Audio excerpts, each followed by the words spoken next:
Good morning. இன்றைக்கி நாம் ரெண்டு வேர்டு எடுத்துக்கிறோம். Between, among. பிட்வீன் நடுவேன்னு அர்த்தம், எமங்னாலும் நடுவேன்னு அர்த்தம். இப்போ பிட்வீன்கிற சொல் ஒரு ப்ரிப்போசிஷன். இது இரண்டு பொருள் சம்பந்தப்பட்டதாக இருக்கும். இப்போ சேர் இருக்குது, டேபிள் இருக்குது. சேர், டேபிள். இப்போ ஒரு பிளேயர் இருக்கான். அவன் சேருக்கும் டேபிளுக்கும் நடுவில் நின்றுட்டுருக்கான்னு வச்சுப்போம். He is standing between the table and the chair. டேபிளுக்கும் சேருக்கும் நடுவில் அவன் நின்றுட்டுருக்கான். இப்போ ரெண்டு பேரில் யார் நல்ல கெட்டிக்காரன் அப்படின்னு சொன்னால், between the two A is cleverer than B.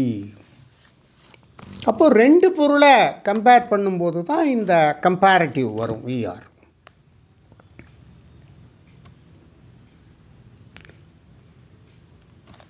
எனக்கும் எங்கள் அப்பாவுக்கு இடையில் யாரும் வரக்கூடாது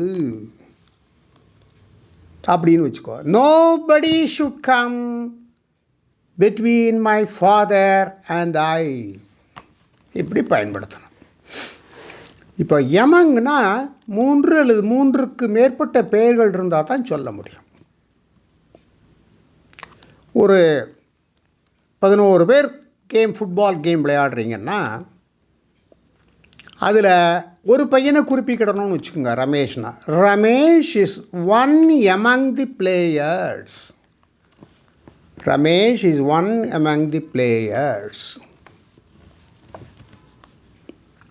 சுரேஷுங்கிறவன் டாலஸ்டாக இருக்கான்.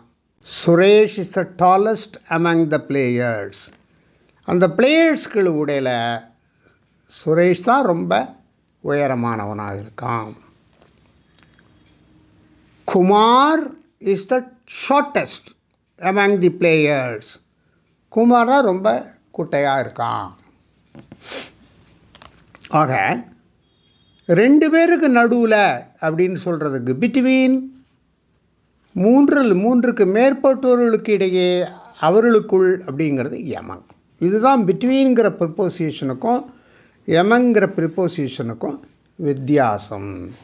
So we have known the difference between and among in usage.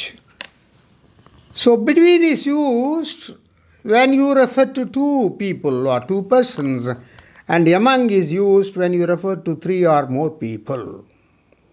Thank you.